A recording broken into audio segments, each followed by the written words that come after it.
São arregimentados os criminosos, para efeito de recuperação, após os mais duros e cruéis sofrimentos, em período dilatado. Os réus da infidelidade não só amargurarão a sua vida terrena futura em ambientes detestáveis, como ainda nos intervalos das encarnações, terão trabalho astral da pior espécie, em que assistirão a dolorosas experiências daqueles que, ainda encarnados, sofrem as consequências de idênticas mazelas. Ser infiel e traidor é mergulhar no pântano da desgraça, sorver, aos goles, o fel da vida, e experimentar o fogo da dor no âmago da alma. Responsabilidade muito séria é essa de atrever-se alguém a destruir ou adulterar uma instituição que se pode conceber como das mais sérias, que é a família, e que deve ser sustentada com o rigor de princípios da moral cristã. Todos quantos trabalham em prol da moralidade ampla, estejam ou não filiados a qualquer ordem religiosa, estarão construindo para o futuro, e levando ao seu crédito um valioso acervo. Os seres que manifestam tendências para infidelidade precisam ser ajudados pelos fortes, que lhes devem transmitir irradiações de força para a repulsa a tão deplorável mal. Espíritos que em encarnações passadas, entregues às forças inferiores, rolaram pelo abismo da infidelidade, reencarnam em meio que disponha de alguém, parente ou não, que os possa sacudir com exortações oportunas, para alertá-los. Alguns se salvam por esse modo e enveredam por outros rumos, enquanto outros descambam, novamente, fazendo ouvidos moucos aos bons conselhos. Notem como é difícil afastar alguém do mau caminho. Como se revoltam, quase sempre, contra o seu benfeitor. Ligados aos obsessores do plano astral inferior, casam-se com os seus sentimentos, pela lei da atração e da afinidade, e como escravos dessas forças inferiores, dão expansão aos baixos instintos, num estado de entorpecência deplorável. 33. O suicídio. Ninguém vem ao mundo para suicidar-se. Todos os seres humanos têm a sua missão na Terra. Isto não quer dizer que sejam espíritos missionários, pois essa expressão está sendo aplicada com outro fim. Missão aqui tem o sentido de tarefa, labor, encargo, trabalho devocional. Logo, se todos têm a sua missão, é tratar, cada um, de cumpri-la sem queixumes, porque, conscientemente, ninguém há de querer ser um mau servidor da coletividade. Aqui na Terra, nada do que é material é propriedade de alguém, tudo é emprestado e pertence à Terra. Nem o nosso corpo físico é realmente nosso, pois também ele é do mundo que habitamos. Então não poderemos sacrificar aquilo que não nos pertence. As riquezas não são para ser sacrificadas, dilapidadas, destruídas, mas aproveitadas na produção do trabalho e manutenção da vida. Assim, o corpo físico é um veículo idealizado para nele firmar-se cada espírito que tenha de fazer o seu estágio na Terra, necessário à sua evolução. Possuir, pois, um corpo físico, para tal fim, é um privilégio. Se o recebemos, foi porque se impunha a sua concessão. Caso contrário, teríamos de estacionar na senda do progresso em plano astral, por tempo mais dilatado. Mas a verdade é que as leis naturais foram criadas para serem obedecidas e nunca contrariadas. Elas exigem que cada ser evolua, e dá a cada um os meios para isso. Um deles é este planeta, com todas as suas alternativas, e outro meio a dádiva do corpo físico para ele adaptado com a vinda a este planeta, e aqui recebendo o corpo físico correspondente, o espírito está habilitado a colher os frutos maus ou bons da sua produção, conforme o uso que fizer do seu livre-arbítrio. Antes da encarnação, prepara-se o espírito para seguir uma determinação da rota na Terra, por meio da qual terá a oportunidade de aprender lições adequadas ao seu progresso. Evidentemente a jornada é dura e espinhosa, por determinarem leis sábias que a lapidação do espírito só se faz através de trabalho, lutas, sofrimento e dor. Não fosse o mau uso do livre-arbítrio, o relaxamento das convicções trazidas do plano astral, o abandono aos gozos materiais e o religamento às forças do astral inferior, nenhum fracasso se verificaria em qualquer dos navegantes deste mar revolto, denominado Terra. Mas o sexo e a luxúria, estas duas idas tentaculares, estão sempre à beira do caminho e, ao menor descuido, são as vítimas colhidas e arrebatadas. Só os fortes vencem a batalha, e todos, sem exceção, terão de ser fortes, custe o que custar, leve o tempo que levar, em múltiplas encarnações. Este mundo escola está repleto de tentações, cada vez que o espírito vence uma, dá um passo à frente e adquire mais poder. Assim, também cada vez que se deixa levar ao sabor de uma tentação, dá um passo atrás, e torna-se mais fraco. Aquele que vencer a tentação que surgir em seu caminho, vencerá a seguinte, com mais facilidade, porque conta, então, com o fortalecimento da primeira investida vitoriosa, enquanto que aquele que se deixar vencer por negligência, tempre de lutar, em dobro, quando a tentação vier pela segunda vez, e assim sucessivamente. O suicida é um vencido pela fraqueza acumulada por várias derrotas morais. Sentiu-se impotente para safar-se das influências maléficas do astral inferior, que se casaram, facilmente, com a sua fraqueza moral. Logo, os suicidas são doentes mentais carecedores, em tempo, de receber socorro recuperador. O primeiro passo é afastar do candidato ao suicídio os obsessores que o dominam, a fim de que possa ele reagir por si, com o auxílio psíquico de quem puder ministrar-lhe a reação restauradora. O suicida, de modo geral, antes de consumar a tragédia da sua exterminação, vem alimentando a ideia funesta, por meses e até durante anos. E que todo ser, por sentimento inato, tem normalmente repulsa de contrariar uma lei da natureza, e leva travando luta com o astral inferior, que o intui para a autodestruição, até que vence ou é vencido. O suicida torna-se, pois, um autômato, um indivíduo que perdeu o controle de si mesmo, um joguete ao sabor de forças do astral inferior. São imensas as responsabilidades que pesam sobre o gênero humano, em virtude da faculdade do livre-arbítrio de que dispõe, faculdade que lhe dá a opção de fazer dela bom ou mau uso. Se, através dela, escolher o caminho do bem, marchará, triunfalmente, desfrutando benefícios, colhendo alegrias e semeando felicidade. Se preferir a senda do mal, cercar-se-á de forças que o levarão ao fracasso espiritual, como, no caso, o suicídio, entre outras desgraças. Os espíritos do astral inferior aproximam-se daqueles que revelam angústias, torturas, inquietude. O suicida em potencial começa a maquinar a sua própria eliminação, atuado, em consequência do estado espiritual que demonstra, de grande agitação moral. O seu gesto deslocado não pode ser atribuído só aos espíritos atuantes do astral inferior, por ter sido ele o imã da atração, o verdadeiro chamariz dos obsessores para a consumação da desgraça e da infelicidade. O suicida é tão assassino como outro criminoso qualquer. Cortar a vida humana é um crime, sejam quais forem os motivos pessoais. Logo, a condição do suicida, ao penetrar no plano astral, é a mais precária possível. Não haverá desculpas para o seu ato, do qual é o único responsável, e o doloroso arrependimento que se seguir não resolverá mais nada, pois não o pode livrar do sofrimento decorrente.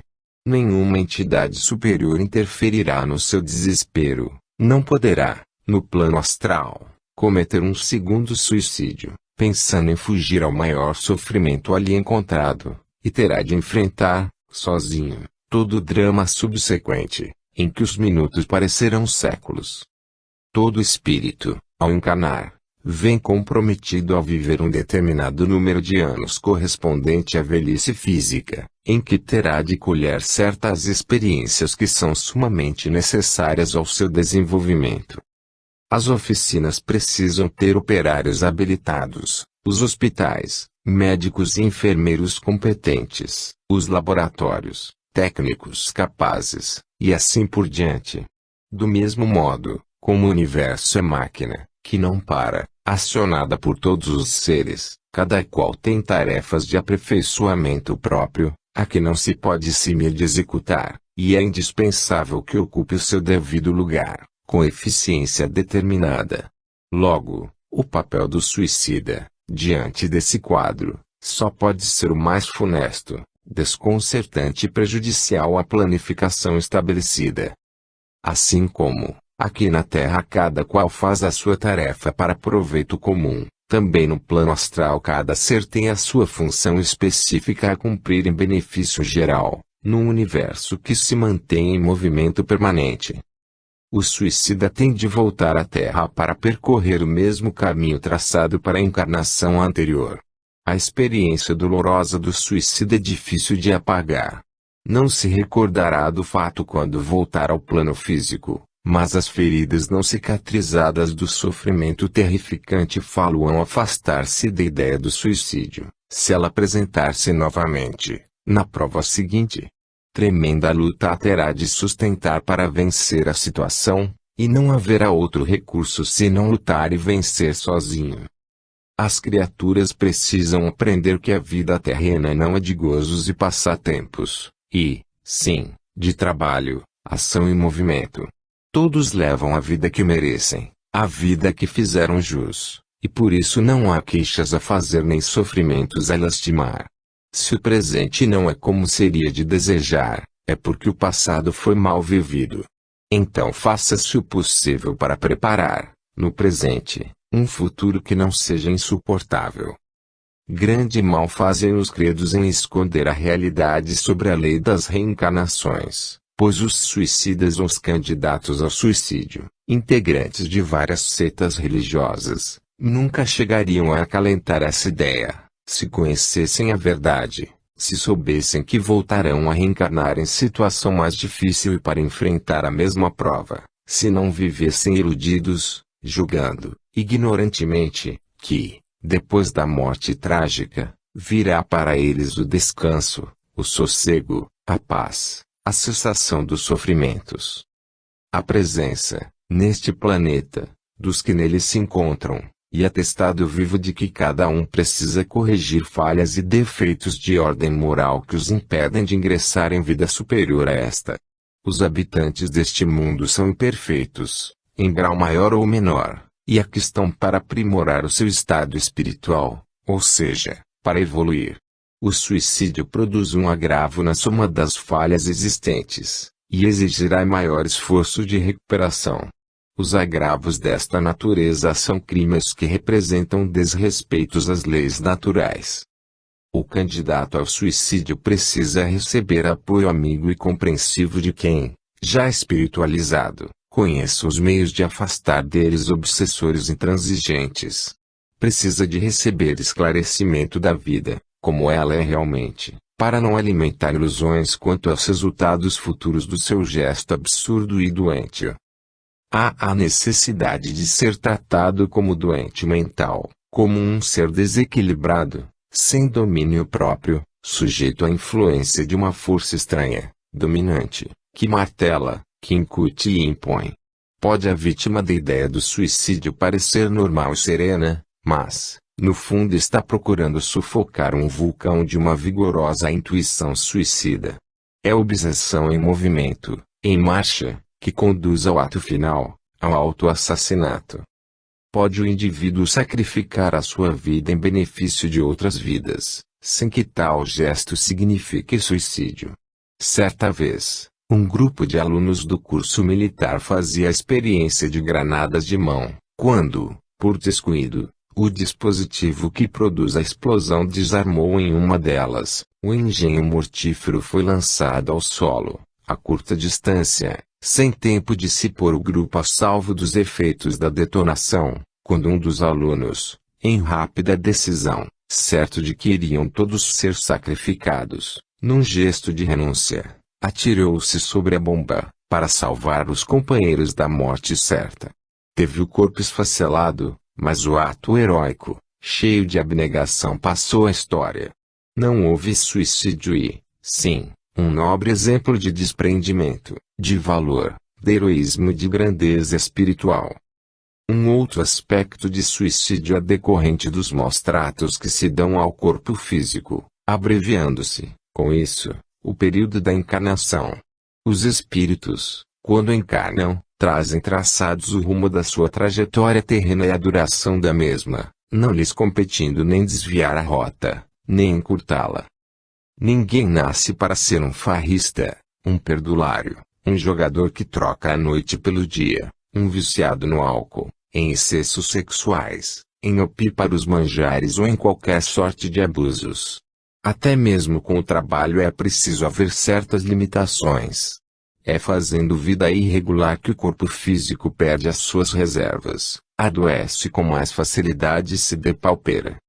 Andam por aí moços com aspecto de velhos, gastos pelo esbanjamento, pela incontinência e pela indisciplina. Sempre que se der ao corpo mais uso do que o normal, ele sofre as consequências, porque não foi constituído para suportar um esforço superior às suas possibilidades. O corpo físico é uma máquina como outra qualquer, que precisa de lubrificação, limpeza, descanso e trato, para que se possam manter regulados todos os órgãos, carregada a sua bateria magnética e ritmados os movimentos vibratórios internos. Não havendo cuidado e zelo na sua conservação, acontece o que se dá com todo o maquinismo maltratado que, prematuramente, se inutiliza. Os que encurtam a sua permanência na Terra, por força do descuido, do desmazelo, da indiferença, da ânsia de desfrutar gozos materiais, em prejuízo do seu corpo físico, cometem um suicídio lento e desencarnam antes do tempo, por sua própria culpa. Vale a pena, pois, conhecer a verdade das coisas, evitando cometer leviandades e falhas, para depois não terem muito do que se arrepender. No suicídio lento ainda pode o indivíduo trabalhar no período em que o comete, em favor da coletividade a que pertence, no que encontrará atenuantes que suavizarão um pouco seu crime, ao passo que no caso do suicídio instantâneo, cessam, de um golpe, todas as oportunidades. É assim este último um gesto trágico da mais funda e penosa repercussão na marcha dos acontecimentos futuros. É um procedimento insensato, ruinoso, destrutivo, que importa num retardamento considerável no mecanismo de evolução.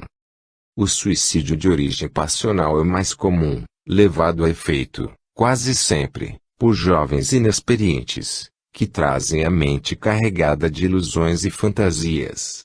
Pensam que não podendo consumar a sua união na terra, irão realizá-la no céu, embalados pelos cânticos de uma imaginação doentia. E a ignorância em atividade. Deixam-se levar por uma paixão mórbida, que é uma das formas de obsessão.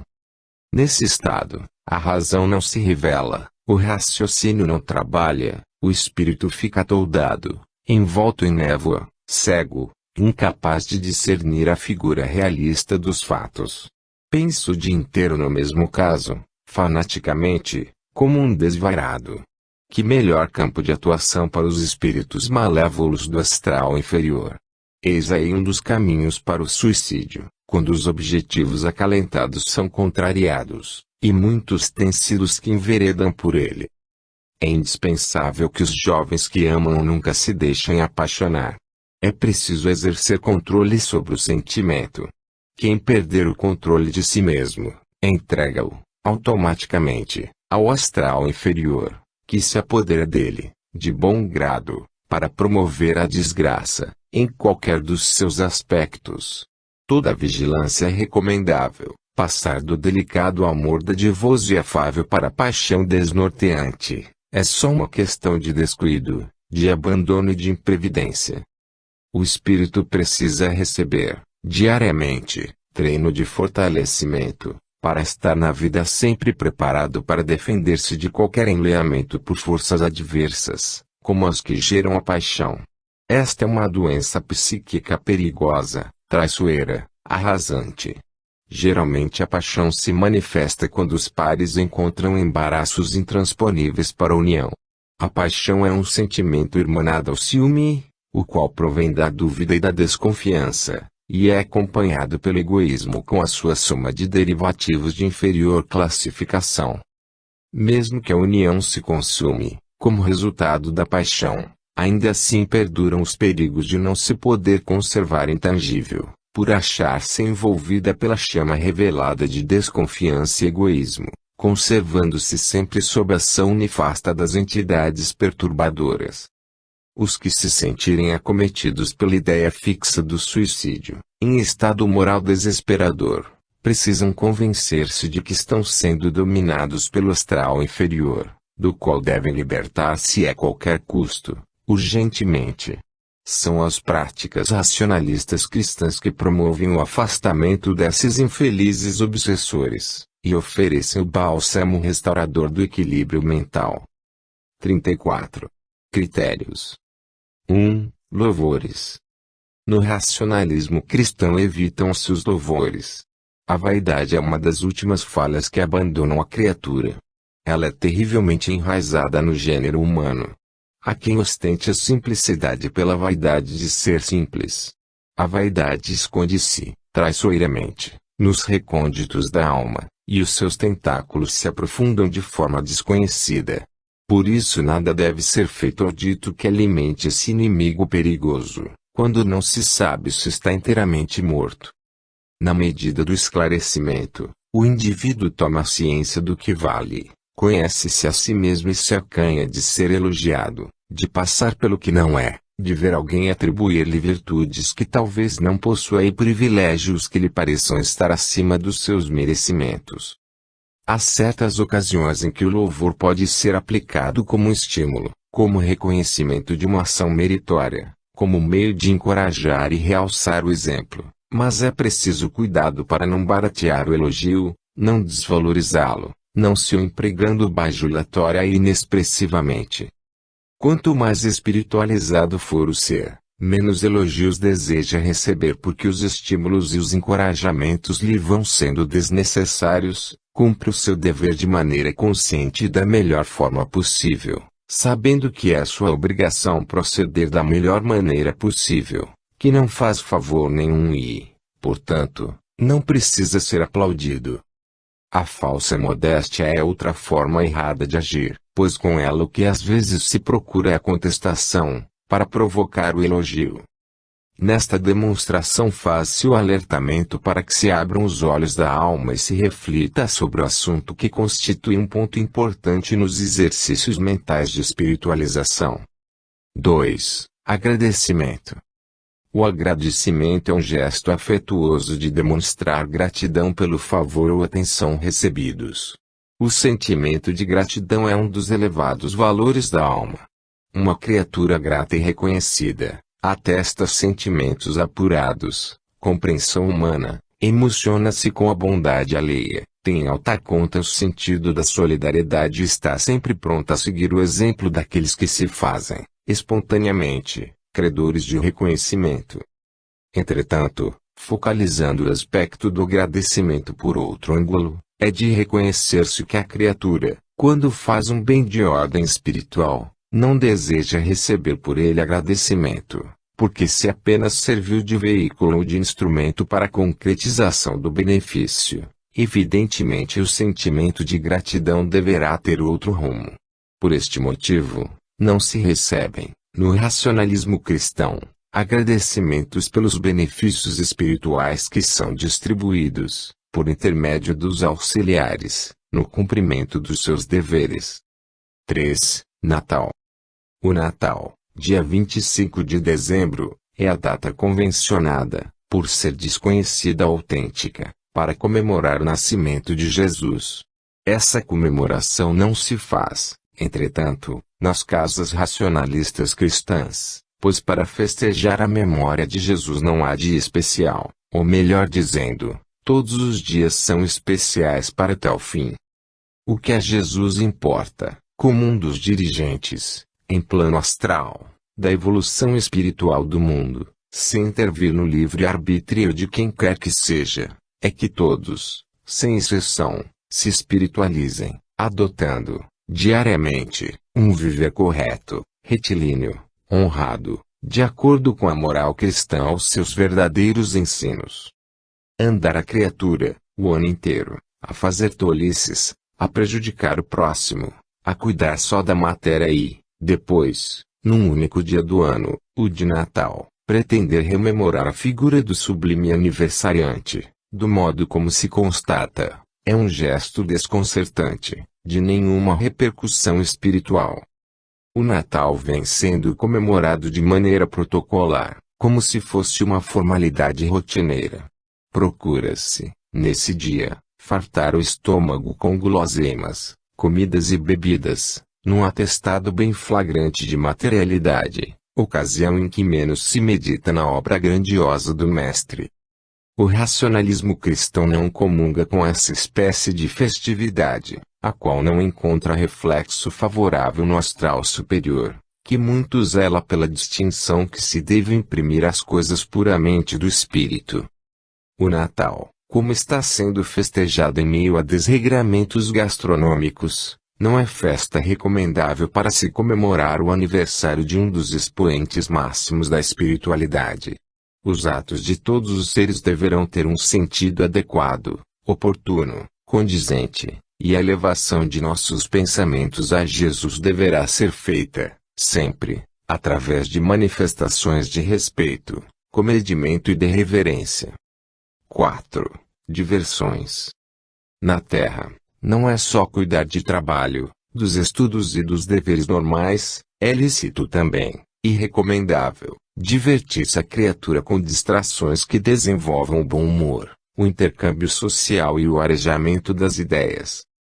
Estão aí, para serem aproveitados, os escolhidos programas do rádio e da televisão, os filmes cinematográficos de primeira classe, as peças de teatro, sejam líricas, dramáticas ou de motivos leves e artísticos, os concertos musicais, as conferências instrutivas, os clubes bem organizados e bem dirigidos, de cunho familiar, as reuniões sociais, as festas escolares e esportivas, as excursões pelo campo, as estações de veraneio, terapêuticas e climáticas, as viagens de recreio e os passeios repousantes.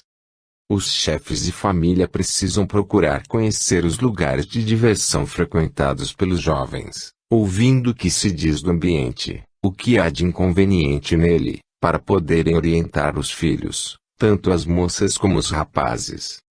O chefe de família esclarecido, para sua posterior ação educadora, pode penetrar, investigadoramente, em qualquer lugar, sem que nada lhe aconteça, nada o prejudique, porque embora possa ser um ponto de ocorrência de espíritos do astral inferior, terá, irradiando mentalmente as forças superiores, toda segurança e garantia durante o tempo em que ali estiver, sem se identificar com as vibrações prevalecentes.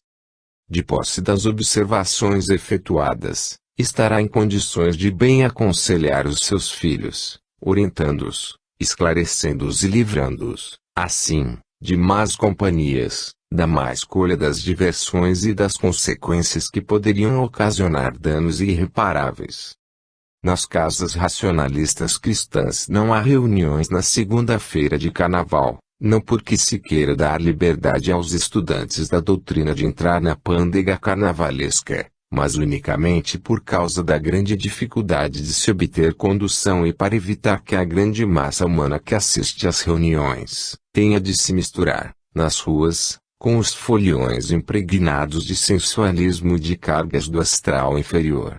Nas grandes cidades esse aspecto toma feições que inspiram a maior cautela. Os seres possuidores de mediunidade vidente, constatam, nas orgias carnavalescas, a atuação desenfreada de espíritos obsessores que, a centenas, investem por todos os lados, incitando e contribuindo para a satisfação dos baixos instintos, já que as mulheres se despenham e os homens as acompanham num mesmo anseio bestial dominante. Verifica-se no carnaval, quando a criatura se despoja dos recalques controladores e expande a sua natureza animal, que o estado moral da coletividade se revela, infelizmente, muito abaixo do que deveria ser, em consequência do descaso criminoso pela espiritualidade. As diversões próprias, para serem desfrutadas, não incluem nenhum ato condenável, nenhuma intenção perniciosa, nenhuma atitude despudorada. É preciso manter o respeito e a dignidade acima de qualquer condição, para poder conservar-se limpo o caráter, que é um predicado indispensável na vida de um espiritualista. Este é o critério que o racionalismo cristão adota na prática dos seus ensinos, na certeza de que a sua aplicação constituirá um bem, de efeito imperecível. A coerência nesta ordem de ideias, porque se visa um só fim, que é a felicidade relativa que o mundo pode oferecer aos seus habitantes, desde que espiritualmente se ajustem à disciplina racional, apresentada, de maneira tão clara e simples, pelo racionalismo cristão. Esta afirmativa é feita com apoio na realidade dos fatos. 35. Sorte e azar. Sorte e azar são duas expressões comumente empregadas num sentido que não é verdadeiro. Ninguém tem sorte nem azar. Cada um recebe o que merece dentro de leis da compensação.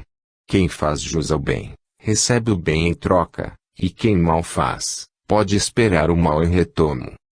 Se assim não fosse, a criatura de sorte seria um ser privilegiado, e a de azar, um ser renegado. Mas, diante das leis eternas, não há privilégios nem desprezos, porque são todos iguais perante a força criadora. Quando se diz que houve sorte para o indivíduo que alcançou uma situação especial, procura-se erroneamente dar a entender que aquela pessoa foi bafejada por um favor extraordinário. É geral a impressão de que quem recebe ou ganha muito dinheiro tem sorte, e os contrários têm azar. O aspecto ilusório do mundo faz crer aos incautos que o dinheiro é o supremo bem, e que os que o possuem são felizes, gozam a vida, têm o poder do mando, olham de cima, satisfazem todos os desejos, não precisam de ninguém e dão de ombros às atribulações alheias, porque estão revestidos da capa protetora e impermeabilizante dos haveres. Mas Jesus, na sua sabedoria altruísta, dizia que era mais fácil passar um camelo pelo fundo de uma agulha, do que entrar um rico no plano espiritual. Essa figura não pode ser tomada ao pé da letra, porque Jesus não repudiava os ricos nem a riqueza. O espiritualista José de Arimateia, um de seus melhores amigos, em cujo solar, em Jerusalém, passou parte da sua vida de adolescente de quem recebeu grande apoio material e espiritual, era um homem rico. Jesus quis chamar a atenção para o fato, com cores vivas, de que a riqueza leva, quase sempre, os homens à ruína moral, à perda da encarnação. Não pode haver sorte nas mãos do nababo egoísta que se locupleta com a sua fortuna, que ganha rios de dinheiro, sem esforço, mas que deste mundo não leva nenhum centavo sequer, e sim o peso de uma consciência esmagada pelo remorso de haver vivido uma existência vazia e vã. É sabido que os ricos, que não tiverem preparo ou lastro espiritual, estão exatamente no caso do camelo que não passa pelo fundo da agulha, porque estes, de modo algum, penetrarão, ao lado daqueles de alma limpa, nos planos superiores, após a desencarnação. O dinheiro só pode ser bem manipulado por pessoas que têm um acervo de espiritualidade, caso contrário serve somente para desenvolver as qualidades negativas do indivíduo, colocando-o em deplorável posição moral. Deste modo, a palavra sorte, empregada em favor destes seres, tem um resultado inverso do sentido que se lhe pretende dar. No campo oposto, tudo se repete com respeito ao termo azar. Aquilo que acontece de modo contrário aos interesses aparentes, pode ser um bem. Todos os acontecimentos do universo estão subordinados a leis naturais e imutáveis, dentre as quais se destaca a de causa e efeito. Na realidade ela existe por força do hábito herdado de um passado remoto, quando os assuntos de ordem espiritual eram menos conhecidos. Hoje, porém, com o advento do racionalismo cristão, que se propõe a desvendar as dúvidas porventura inquietantes de termos mal aplicados ou sem significado positivo, tudo se esclarece, se coordena, recebe a explicação devida e se coloca em seus lugares próprios. Ninguém precisa atemorizar-se com os azares, na expectativa de que algo lhe possa acontecer por obra do acaso. Não há ninguém exposto, ocasionalmente, aos efeitos de uma causa, sem que para ela tenha concorrido, de maneira direta ou indireta. Mas convém não esquecer que os efeitos que forem provocados têm endereço certo de ida e volta, quer sejam bons ou maus, o que não será sorte nem azar, mas cumprimento de leis irrevogáveis.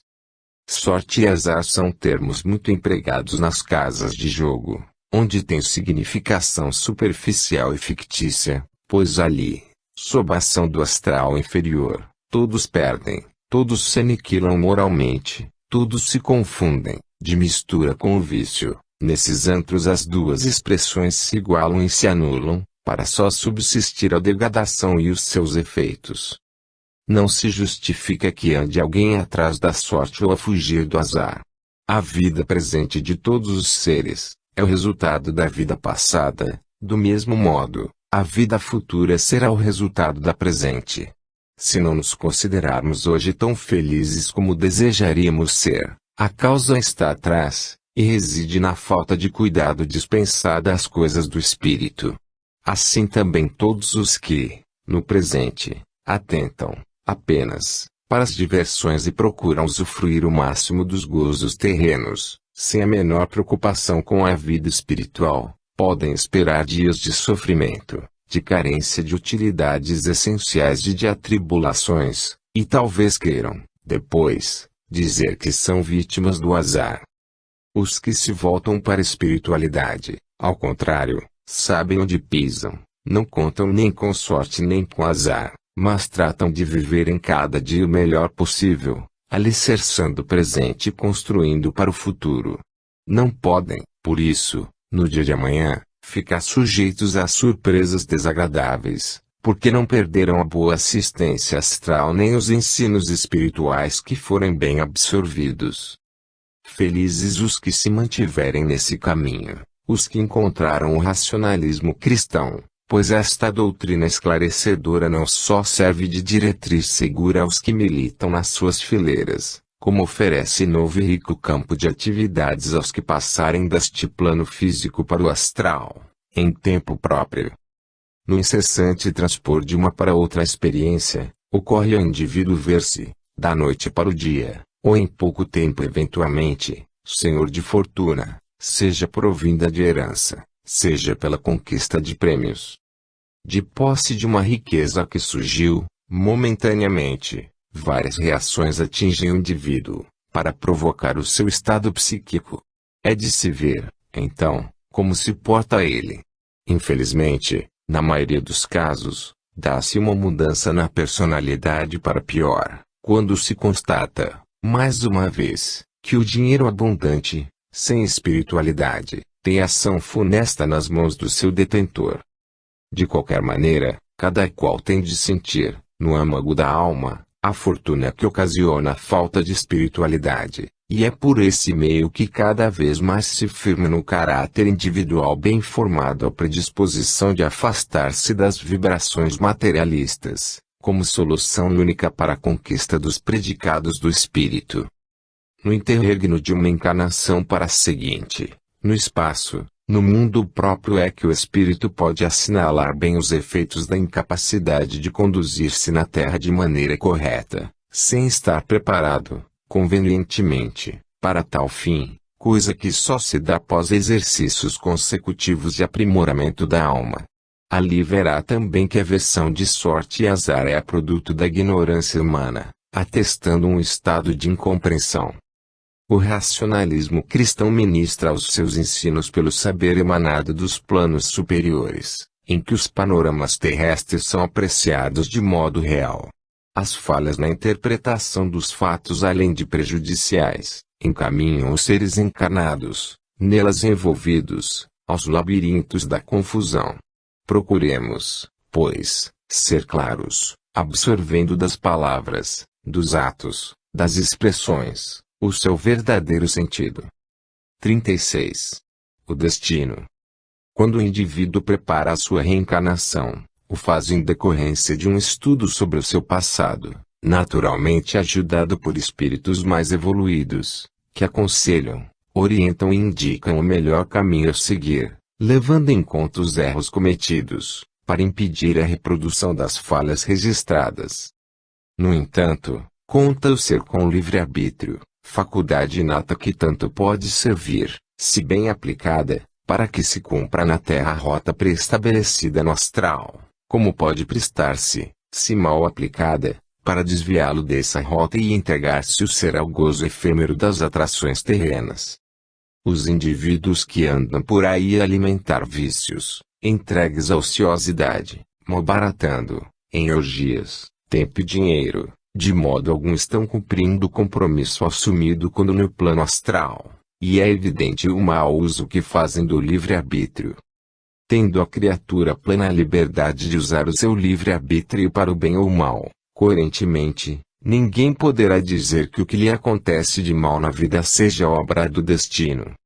O planejamento da trajetória terrena, adredemente preparado no plano astral, não tem nem pode ter formas rígidas, por isso que está sujeito ao livre-arbítrio, faculdade de efeitos variáveis, como atestam suas manifestações, pois que depende ela da força de vontade, da apuração do caráter, da fortaleza espiritual de cada um e do meio ambiente.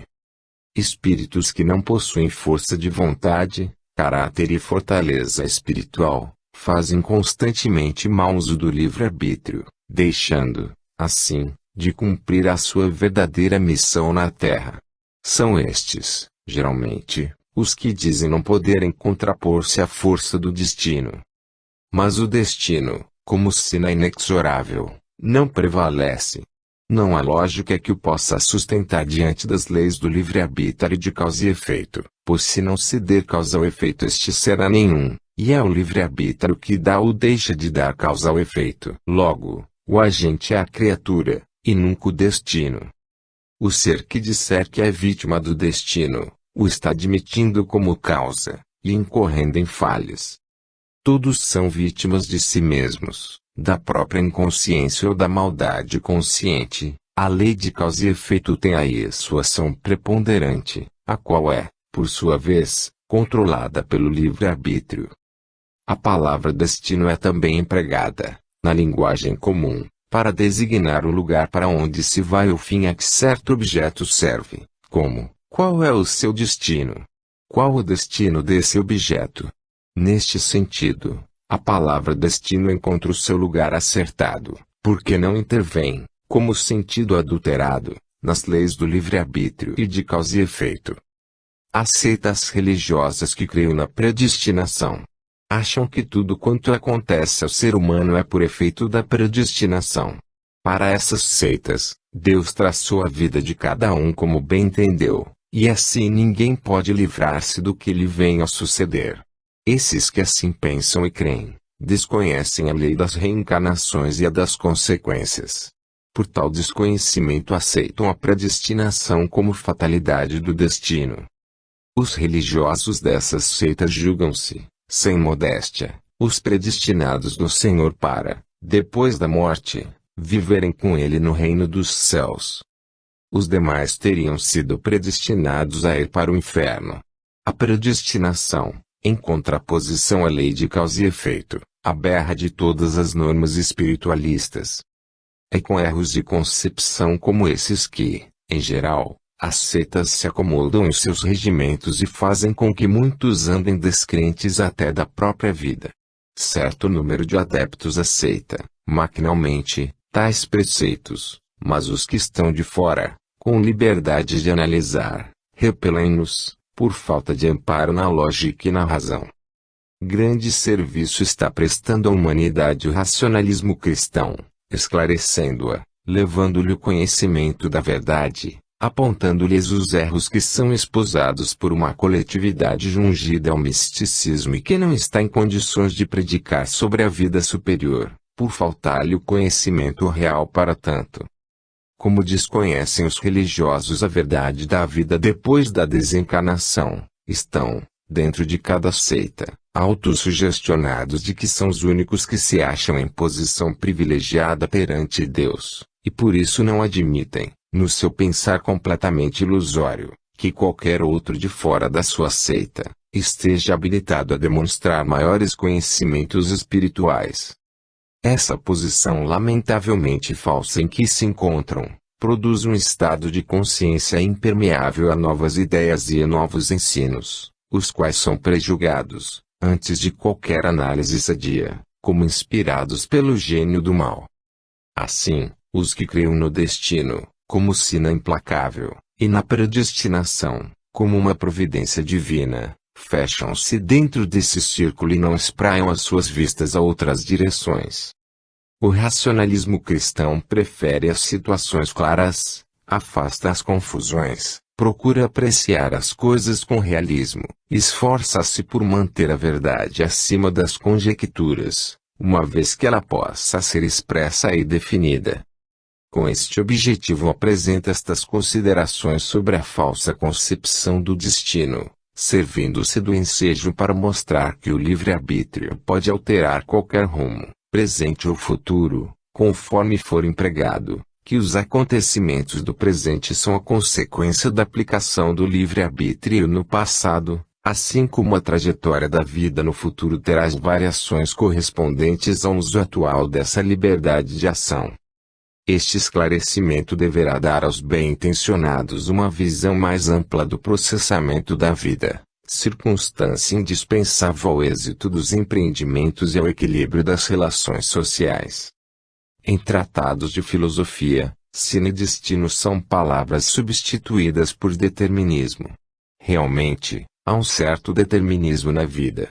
Desde que todos, ao virem este mundo, trazem uma rota a ser percorrida, ficam sujeitos a um plano geral de ação, dentro do qual se nota uma parcela de determinismo que se alia à sua vocação. Assim, exemplificando, o que nasceu para ser comerciante segue uma linha determinada, diferente daquela que norteia o advogado. Essa linha poderá, em certos casos, determinar as rotas de cada um, baseadas, principalmente, na vocação. Fatos que se sucedem na vida, coordenadamente, são lances que se apresentam, de maneira flexível, em plena concordância com a lei de causa e efeito. Os sofrimentos se processam de modo equivalente, variável, consentâneo e sempre em torno de uma orientação determinada.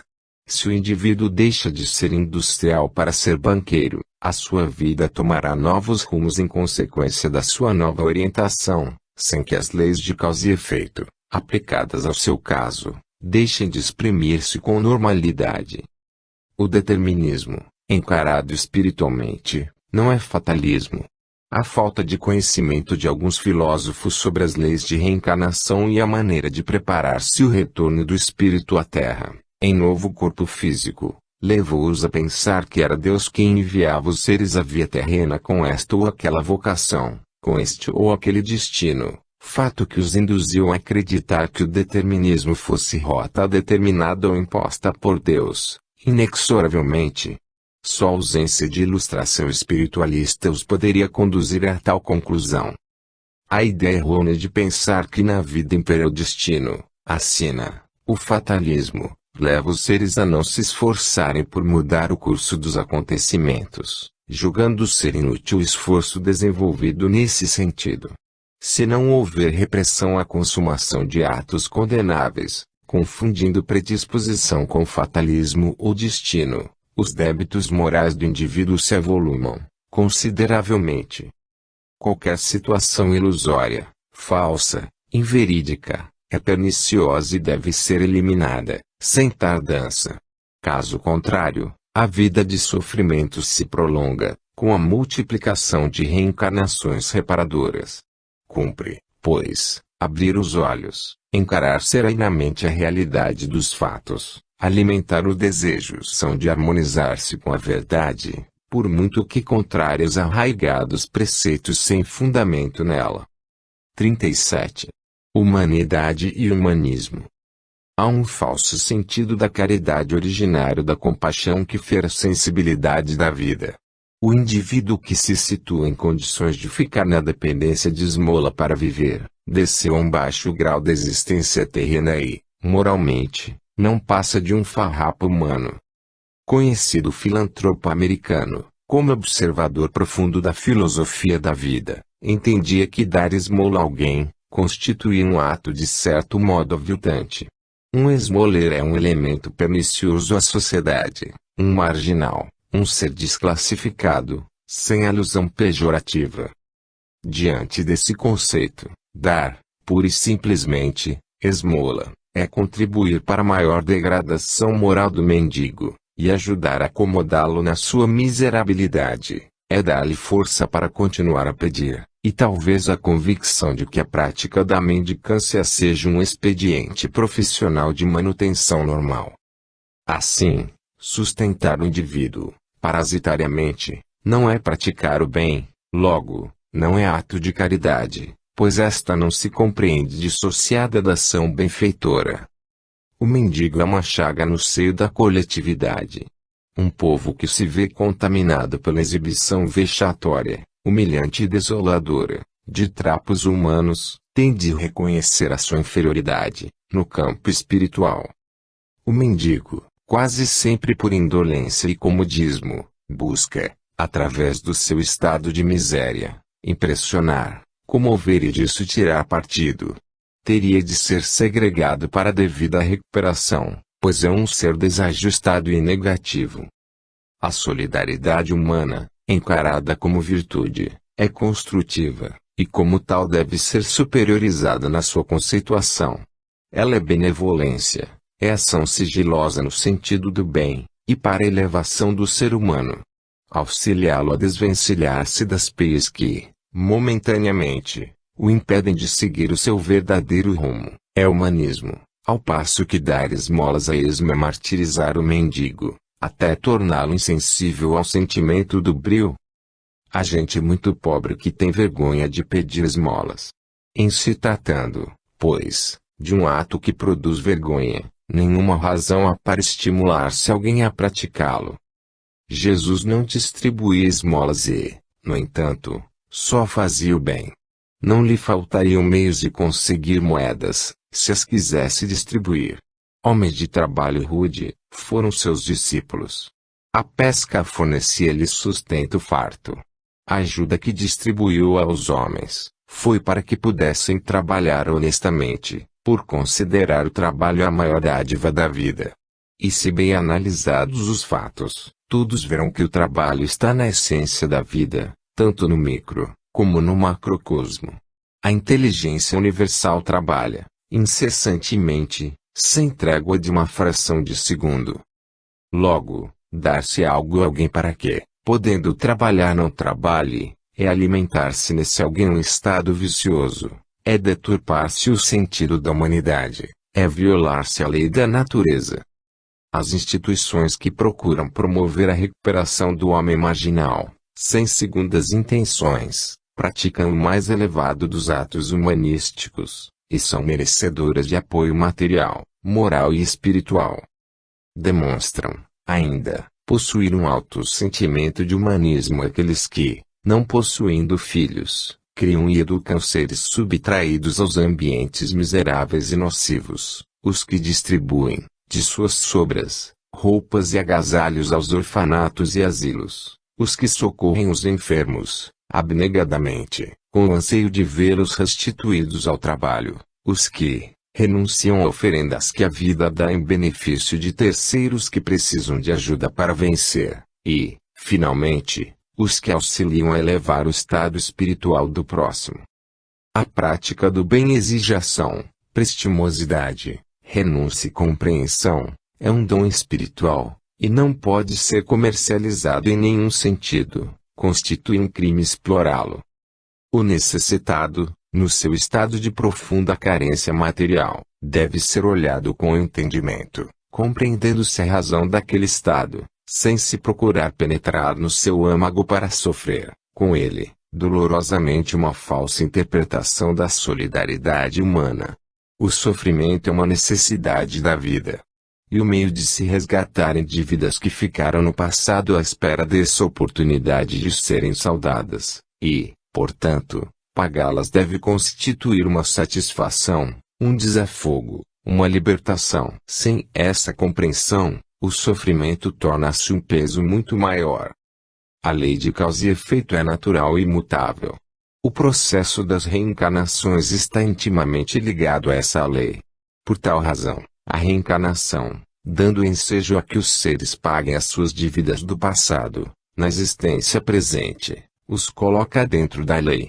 Diante disso, o humanismo consiste não tanto em eliminar o sofrimento, como em amparar o ser, para enfrentá-lo com valor, e o superar. São, pois, as reencarnações que limpam e purificam a alma. Se não fosse uma realidade a lei das reencarnações, e uma grande impostura a absolvição, seria o caso de estigmatizar a força criadora por permitir que milhões de espíritos permaneçam num estado de agonia, sob o peso dos seus erros. E quem não erra, se todos os terrícolas são imperfeitos? Uma grande injustiça se observa quando muitos indivíduos querem atribuir à inteligência universal a razão das suas próprias dores. O humanismo, pelo modo por que é entendido o vocábulo, cria deveres recíprocos do ser humano para com a humanidade. Ele é amor ao próximo, é esforço de colaboração, é solidariedade operante, é harmonização espiritual, em busca de equilíbrio. Quem pode ser humanista sem amor ao próximo? E, no caso inverso, quem pode ter amor ao próximo, sem ser humano? O humanismo é um interesse emanante pelo bem comum, é um sentido de felicidade contaminante, em que a coletividade sã procura manter sádio o seu agrupamento. E o socorro mútuo, na defesa do bem contra o mal. O sentimento de humanismo estabelece a coesão dos indivíduos em torno de um objetivo elevado. Ele congrega, vitaliza, constrói. É o antídoto do egoísmo, porque enquanto este faz convergir a atenção para si, aquele se volta exclusivamente para o semelhante. O espírito de humanidade revela que o indivíduo não é um todo, mas uma partícula do todo, cooperadora, ativa, operosa e participante da atividade cósmica. Ser humanista é ter a alma sensível aos problemas alheios, procurando compreendê-los, para dar-lhes o medicamento adequado. Tais problemas são, quase sempre, formados pela ação psíquica. Há, por isso, necessidade de conhecer-se psiquismo, para se poder praticar o verdadeiro sentimento de humanidade. Todos quantos se encontram desarvorados na vida, desnorteados, desajustados, estão precisando de orientação esclarecedora e devem ser encaminhados para os estudos psíquicos do racionalismo cristão. Não pode haver ação mais nobre do que arrancar um indivíduo do vício, da malandragem, da intratabilidade no meio social ou familiar, transformando em outro ser, e vê-lo, depois, consciente das suas obrigações, a cultivar a moral cristã e a produzir para a coletividade. O racionalismo cristão é uma escola onde se pratica todo o bem, no verdadeiro sentido. O trabalho ali desenvolvido, para esse fim, é o que redunda na recuperação individual, na regeneração de hábitos e costumes, na disposição inabalável, por conhecimento de causa, de tornar-se o ser, outrora desviado do bom caminho, um novo elemento de formação plenamente consciente, pronto a exercer as suas funções normais na oficina da vida. Este aspecto que o racionalismo cristão apresenta do humanismo, é o que vem sendo demonstrado, através de numerosos ensinos largamente divulgados. O indivíduo que se sente desamparado, ao receber uma dádiva, de qualquer espécie, que o venha reabilitar no meio em que vive, terá ocasião de verificar a sua participação na vida total, da qual é uma partícula componente. Nesse caso, o enobrecido bem recebido não é uma humilhação, mas um estímulo, uma renovação, uma integração no seu verdadeiro posto. O sentido comum da bondade é uma desvirtualização cabal da essência do vocábulo. São as seitas materialistas as responsáveis por essa degradação. São elas que estendem as sacolas e pedem esmolas, por caridade. São elas que dão o mau exemplo e, por esse meio, favorecem a formação de falanges de pedintes, que se sustentam, parasitariamente, ferindo todos os princípios de elevação moral com o obolo recebido por uma falsa forma de caridade, responsável pela indolência dos seres por ela servidos, responsável pela ociosidade